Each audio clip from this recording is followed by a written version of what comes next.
ሄራን ማለት እዩ ካብ ገዛ ተሰጊጋ ኣብ ገዛ የላን የና ጓል ኣንስተይቲ ኮይንካ ገዛ ተሰጊግካ ሰላም ሰላም ከመይ ቀኒኹም ኣነ ሰላም እግዚኣብሔር ይመስገን በብዘለኹም ኮርናዓት ዓለም ሰላሙ ንዓኹም ይኹን እንዳበልኩ ለማዓንቲ ድማ ብሓዳሽ ቪድዮ መፅእ እኒአኹ ሓደሽ ዝኾንኩም ሰብስክራይብ ምግባር ኣይትርስዑኹም ሰብስክራይብ ዝገበርኩም ቤተሰብ ዝኾንኩም ኣሕዋተይ ድማ ላይክ ምግባር ኣይትርስዑኹም ንዓይ ስለዝጠቕመኒ ማለት ኢና ናይ ድማ ሓንቲ ድማኒ ሄራን ካብ ገዛ ተሰጊጋ ማለት እዩ ኣባኣ ክሪኤት ከይብለይን ኣብዛ ገዛ ኣይጠቕመጥ ያኒ ክውፅ ኢሉ ሰጊጉዋ ማለት እዩ ሕጂ ኣብ ካሊእ ቦታ ናይ ባዕላ ክላስ ሒዛ ኣብ ሆቴል እያ እኒኣ ማለት ኢና ደም ኣብ ውሽጢ ገዛ ክፍጠር ከሎ እቲ ዝደም ዝሰርሐ ሰብ ወይ ድማ እቲ ሕማቕ ነገር ዝሰርሐ ሰብ ብቻ ኣይኮነን ዕምሪ ሙሉእ ዝቕፃዕ ወላ እቲ ዝወለዶ ውሉድ ወለዶ እዩ ዋጋ ለኽፍሎ ማለት ኢና ሄራን ድማኒ ካብቶም ከምኡ ዓይነት ለጋጥሞም ሰባት ሓንቲ ኮይና እኒኣ ኣቦኣ ኢዱ ስለ ዝረስሐ እስታ ድማ ናይቲ ርስሓት ንሱ ተቐባኢት ኮይና እኒኣ ማለት እዩ ኣይ ካብ ኣቦኣ ክብርን ፍቕርን ረኺባ ኣይ ካብ ኣቦኣ ፅቡቕ ምትሕልላፍ ሰናይ ምትሕልላፍ ውሉድ ወለዶ ረኺባ ወይ ድማ ኣይ ብሰብኣያ ወይ ድማ ብዓርካ ድማኒ ሰላም ረኺባ ማለት እዩ ኣብ ማእኸል እያ ተቐርቂራ እኒኣ ኣብዚ ሕጂ ሰዓት ብጣዕሚ ከቢድ ዝኾነ ዲፕሬሽን ኣትያ እኒኣ ማለት እዩ ንምንታይ ኣቦኣለ ካብ ገዛ ሰጊግዋ እኒኦ ኣዲኣለ ብሂወት የላን ፅናተይ ኣብ ቀረባ ግዜ ኣፍቃሪ ኣለ ነቦኣ ንኸእስር ብዙሕ ርሕቐት ይልኸል ኣለና ንሳ ድማኒ ብብዙሕ ነገራት ተስትላ ሓደ ኣፍቃሪኣ ትስእነላ ካልኣይ ድማኒ በፍቃሪኣ ገይራ ኣቦኣ እሲራቶ ክበሃል ከለኻ ንጊ ሰብ ብቻ ዝብለካ ዘይኮነ ሕልናሃ ዝብለካ ነገርም ዋጋ ይኽፍለካ እዩ ማለት ኢና ብጣዕሚ ይኸቢድ ብጣዕሚ እዩ ልፍትነካ ምክንያቱ ኣቦኣ ዋላ ትስራሕ ነሱ ይሰራሕ እምበር ኣቦኣ ስለዝኾነ ግድን እያ ክትቆመሉ ግድን እያ ንዕኡ መስዋዕቲ ክትከፍለሉ ልግበር እስካብ መጨረሻ እስክትገብረሉ ግድን እዩ ዋላ ሕማቕ ነገር ንሃሎ ስጋ ንሕር ኮይናሲ ትማጎት ኢኻ በቃ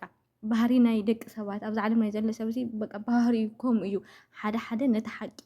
ነቲ ትኽክለኛ ነገራት ዝኽተሉ ይኹን እምበር ኮይኑ እንድዩ እሞ ስለዝገበሮ እዩ እምበር ምናምን ዝብሉ ቃላት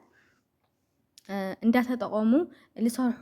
ስራሕቲ እኒኦ ካብኡ ሓሊፉ ግን ኣይኮነን ኣቦኻ ዋላ ስጋኻ ንሕር ኮይኑ ከዓ እቲ ሓቂ ደፊንካ ሓሸት ትኸደሉ ግዜ ከዓ ኣብ ብዙሕ ኩነታት ይረአይና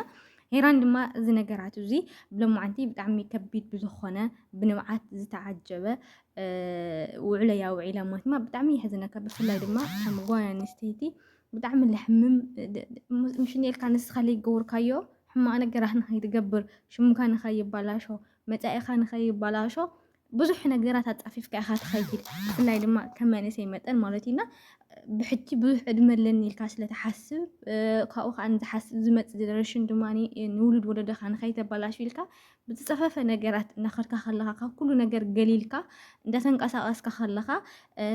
ብዝፀንሐ ደም ብዝፀንሐ ሕማቕ ስራሕቲ ናይ ወለድና ብትኽክል ይኹን ብጌጋ ብዝተፈጠረ ነገራት ድማ ዋጋ ለኽፍለካ ኩነታት ይፍጠር ኢና ብዘጋጠመ ኩነታቱም ካብ ከምዚ ነገር ይሰውርኩም ሰሰናይ ሰሰላሙ ፈፍቕሩ ካብ ወለድኩም የውርስኩም ኩለኩም ይደሊ ማለት እዩ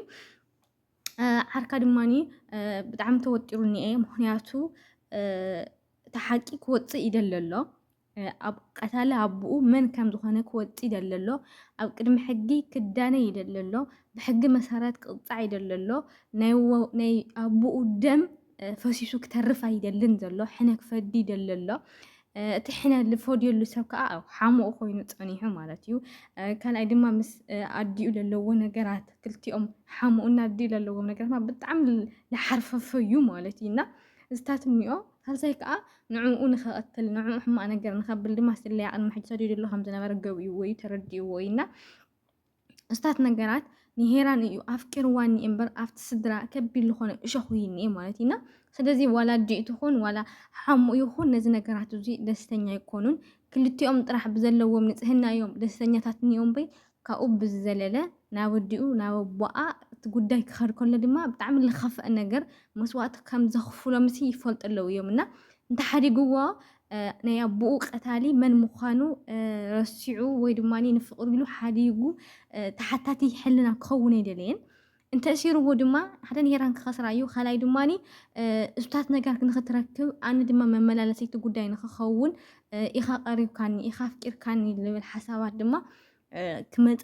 ጥያቄ ክመጻ ይኾነሎ ማለትና ብጣዕሚ እዩ ከም ዝተሓዋወሰ ነገር እዩ ብፍላይ ድማ ካሊእ ነገር ሕድገት ትገብር ኢኻ ማለት ከምዚ ነገር ተዓርቕ እንዲኻ እንዲያም ከምዚ ነገራት ክፍጠር ከሎ ወለድና ብመውስዎ እዮም ዝዕርፍዎ ማለት ሓደ ለባማት ሰምሑን ትስልው ይኹምና ወለድና ከምዚ ዓይነት ደም ክፍጠር ከሎ ከምዚ ዓይነት ነገራት ሽግር ክፍጠር ከሎ ነቲ ነገር ንሱ ንምዕራፍ ኢሎም መውስዎ ገይሮም እቲ ደም ብኡ ንክዓርፍ ይግበር ማለት እዩ ምክንያቱ እቲ ደም ኢሉ ዝለዓል ሰብ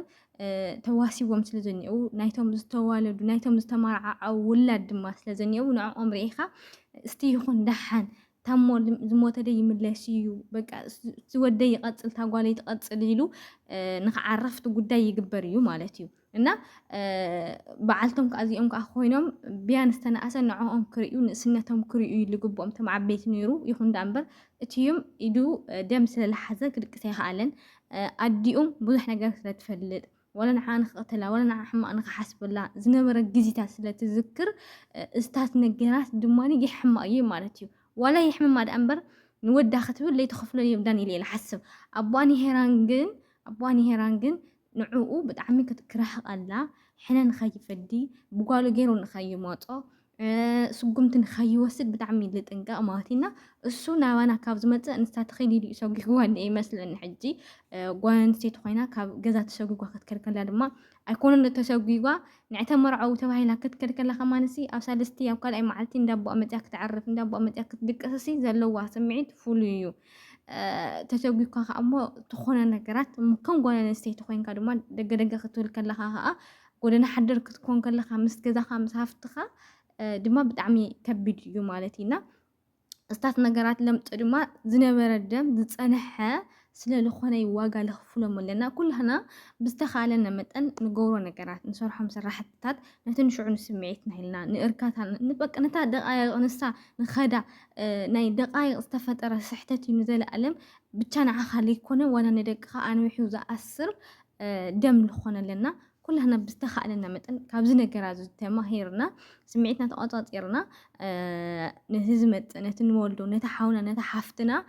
ሕማቅ ታሪክ ወይ ድማ ሕማቅ ነገራት ተዘይትነፅንሖም ንሕና ብዝገበርናዮ ነገራት እቶም ካልኦት ሰባት ተፀለውቲ ወይ ድማኒ ናሃቱ ነገር ንሕና ብዝዘራናዮ ንሳቶም ድማ ዓፀድቱ ንኸይኾኑ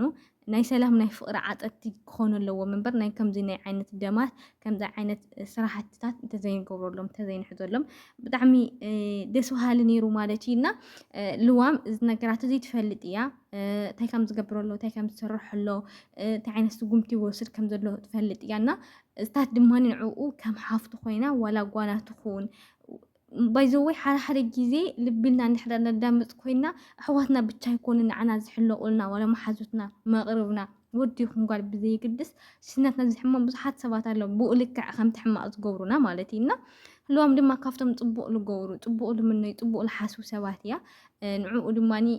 ሕደግ ኢላ ንክምለስ ናይ ኣዲኡ ነገራት ከም ከተሓሳስቦ ከም ዘኒኦ ኣዲኡ ንኸይትሓረቕ ኣዲኡ ዝኾነ ነገር ንኸይትኸውን ድማ ብጣዕሚ እያ ትቁጥዖ ዘላ ኣለዋ ማለት እዩና ፍቅሩ ከም ፍቅሩ ኮይኑ ግን ትዝኸዶ ነገራት ትክክል ከም ዘይኮነ ዋጋ ከም ዘኽፍሎ ብገንዘብ ገይሮም ድማኒ ሓደ ነገር ንኸይገብርዎ እሞ ኣዲኡ ድማ ያው ንኸይትህሰ መጨረሻ ላይ ዝሞተ ሞይቱ ዳ ኾነ ዝተረፈ ዳ ኾነ ይልመውት እና ማለት እሲ ሓደ ሰብ እንድሕር ሞይቱ ኦርዳ ይምለስኒ ትብሂ ወለለ ግን ዳርጋ ዝሞተ እዩ ሓደ ግዜ ወለድና ክናገር ከለዉ ንዕለቶም ዝሞቱ ትሕቲ ህልዋት ልብሉ ኣባሃህላልና ትሕቲ ህልዋት ልዕሊ ምውታን ኢና ንኸውን ምውታን ከይንኸውን ያው እስትንፋስ እኒአና ንንቀሳቐስ ኣለና ኢና ንንቀሳቐስ ከለና እስትንፋስ ከለና ድማኒ ያው ምስቶም ምውታት ፅምብራት ኮይና ንነብረሉ እኒአና ንሳቶም ድማ ወለድና እዮም ዝቐምስዎ ኣሕዋትና እዮም ዝቐምስዎና ምቕማስ እዙይ ድማ ንኸይትረክብ ኣዲኡ ብዙሕ ነገራት تسعر لنا خطر مالتينا جايس أبقى تالي الوام نجز أخت من السديات من السنة أبغى أكعر أوديو عركا خن تايخ جبر زنجرات زي كمل تمليسو يكرتحاتيتو سلامة والخونة نجر كم تنايك أدم نولدنا بسمر عبد عجينا ونوم تتم كده كسو خمين كورو أبقى تالي خفاح يزلكم كمتية كسكم شو عجن لكن مقارنة ترسيهم شكرين تاتسسنا ينعهو